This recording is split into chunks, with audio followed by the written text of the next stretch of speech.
여러분 안녕하세요. 기쁨을 읽어드리는 책 읽는 희입니다. 오늘은 세상 죄 지고 가는 하나님의 어린 양 제5장을 읽어드리도록 하겠습니다. 제5장 마음에 예수님의 피를 바르라. 유월절 이야기에서 하나님은 문의 임방과 설주에 발린 피만 보셨습니다. 마음에 예수님의 피를 바르십시오.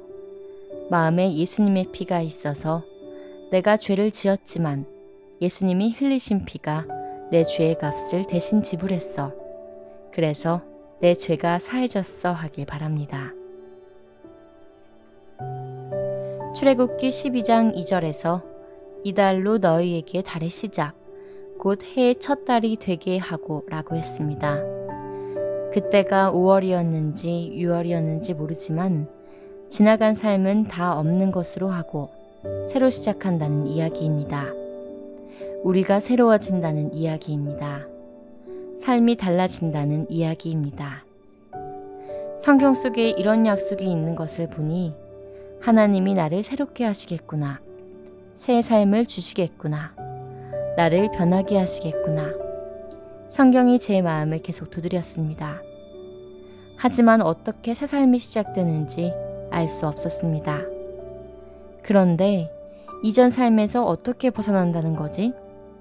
내가 죄를 지으며 지내는데 그런 나쁜 짓에서 어떻게 벗어날 수 있다는 말인가? 출애굽기 12장에서 하나님께서 내가 14일 밤에 애굽 땅에 두루다니며 사람이든 짐승이든 처음 난 것은 다 죽이겠다고 하시고, 그리고 이스라엘 백성들에게는 그 심판을 피하는 법을 가르쳐 주셨습니다. 10일에 어린 양을 준비했다가 14일 해질 때에 그 양을 잡고 그 피를 문 좌우 설주와 임방에 바르라고 하셨습니다. 피를 볼 때에 그 집은 심판하지 않고 넘어가겠다고 말씀하셨습니다. 천사가 애굽에 있는 모든 장자를 죽일 때 피가 칠해진 집은 심판이 유월한다, 즉 넘어간다는 말입니다. 피를 칠한 집은 사망의 심판이 넘어갑니다.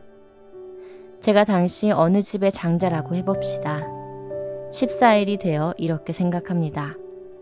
오늘 밤에 천사가 나를 죽이러 오겠구나.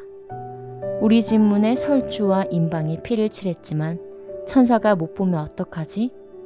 안 되겠다. 잘 보이게 피를 더 넓게 칠해야겠다. 문고리에도 피가 뚝뚝 떨어지게 칠해야겠다. 그런데 이렇게 칠한다고 내가 살까? 나는 죄가 많은데, 하나님이 내 죄를 아시는데, 오늘 밤에 천사가 나를 죽일지 몰라. 어떻게 하지? 이런 복잡한 생각들이 하나님의 말씀을 흐리게 만듭니다. 많은 사람들이 교회에 다닙니다. 성경도 읽습니다. 하지만 악한 영이 그 속에서 복잡한 생각들을 일으켜서 성경 말씀보다 자기 생각이 마음에 더 차있게 만듭니다. 그래서 성경을 읽지만 그렇게 안 될 것 같은 마음이 일어납니다. 출애굽기 12장 13절에 내가 애굽 땅을 칠 때에 그 피가 너희를 거하는 집에 있어서 너희를 위하여 표적이 될지라.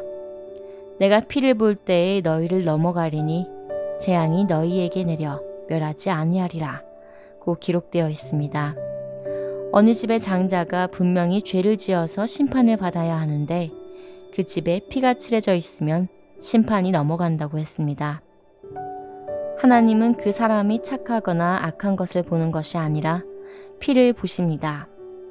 문에 설주와 임방에 피가 칠해져 있으면 그 집은 심판하지 않고 넘어가고, 피가 없으면 장자를 심판하는 것입니다.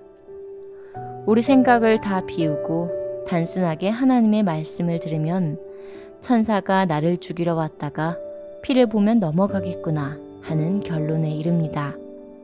그런데 내 생각을 섞으면 복잡해집니다. 물론 피를 칠하긴 했지만 내가 지은 죄가 많은데 천사가 나를 심판하지 않고 그냥 지나갈까? 아니야. 나 같은 죄인은 죽이고 지나갈 거야. 그러니까 집 안에 있는 것보다 차라리 집단 밑에 숨는 것이 안전하지 않을까? 그런 생각에 이끌려 집단 밑에 숨으면 그 사람은 그날 죽습니다. 피가 칠해진 집 안에 있어야만 삽니다. 내가 보기에 어떠하든지 하나님의 말씀대로 되는 것입니다. 마음에 예수님의 피를 바르십시오. 마음에 예수님의 피가 있어서 내가 죄를 지었지만 예수님이 흘리신 피가 내 죄의 값을 대신 지불해서 내 죄가 사해졌어 하길 바랍니다. 마음에 예수님이 흘리신 피가 발려 있으면 심판을 이길 수 있습니다. 그때 새 삶이 시작됩니다.